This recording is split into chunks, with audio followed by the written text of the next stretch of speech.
بسم اللہ الرحمن الرحیم۔ السلام علیکم۔ اللہ تبارک و تعالیٰ نے جب فرشتوں میں اعلان فرمایا کہ زمین میں اپنا ایک خلیفہ بنانے والا ہوں، تو شیطان لعین نے اس بات کا بہت برا منایا اور اپنے جی میں حسد کی آگ میں جلنے لگا۔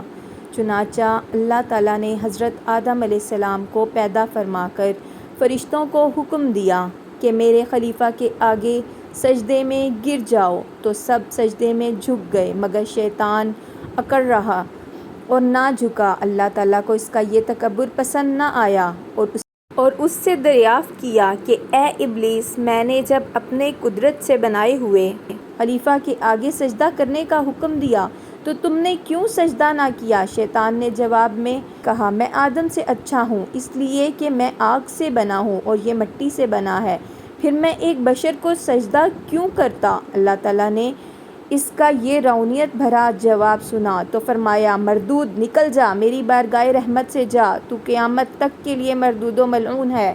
سورۃ بقرہ کی آیات کا ترجمہ ہے۔ اللہ تعالیٰ نے جب حضرت آدم علیہ السلام کا پتلا مبارک تیار فرمایا تو فرشتے حضرت آدم علیہ السلام کے اس پتلے مبارک کی زیارت کرتے تھے، مگر شیطان حسد کی آگ میں جل بھن گیا اور ایک مرتبہ اس مردود نے بہت بغض اور کینے میں آ کر حضرت آدم علیہ السلام کے پتلے مبارک پر تھوک دیا۔ یہ تھوک حضرت آدم علیہ السلام کے ناف مبارک کے مقام پر پڑی۔ اللہ تعالیٰ نے حضرت جبرائیل علیہ السلام کو حکم دیا کہ اس جگہ سے اتنی مٹی نکال کر اس مٹی کا ایک کتا بنا دو۔ چنانچہ اس شیطانی تھوک سے ملی ہوئی مٹی کا کتا بنا دیا گیا۔ یہ کتا آدمی سے مانوس اس لیے ہے کہ مٹی آدم علیہ السلام کی ہے، اور پلید اس لیے ہے کہ تھوک شیطان کی ہے، اور رات کو جاگتا اس لیے ہے کہ ہاتھ اسے جبرائیل علیہ السلام کے لگے ہیں۔ شیطان کے تھوکنے سے حضرت آدم علیہ السلام کا تو کچھ بگڑا، بلکہ مقام ناف شکم کے لیے وجہ زینت بن گیا۔ اسی طرح اللہ والوں کی بارگاہ میں گستاخی کرنے سے ان اللہ والوں کا کچھ نہیں بگڑتا۔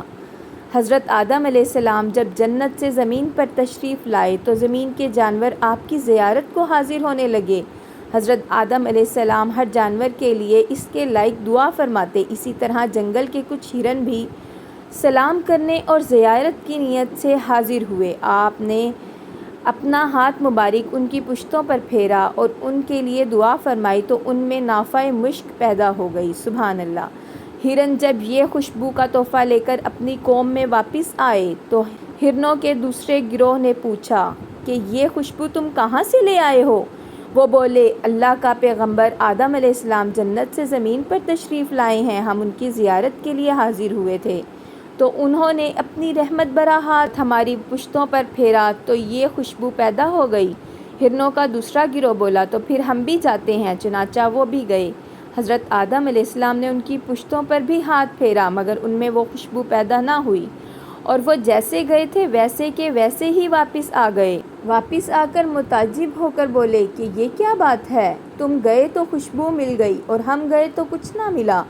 پہلے گروہ نے جواب دیا، اس کی وجہ یہ ہے کہ ہم گئے تھے صرف زیارت کی نیت سے، جبکہ تمہاری نیت درست نہ تھی۔ اللہ والوں کے پاس نیک نیتی سے حاضر ہونے میں بہت کچھ مل جاتا ہے، اور اگر کچھ نہ ملے تو اس کی اپنی نیت کا قصور ہوتا ہے۔ مزید واقعات دیکھنے کے لیے ہمارے چینل کو لائک اور سبسکرائب کیجیے۔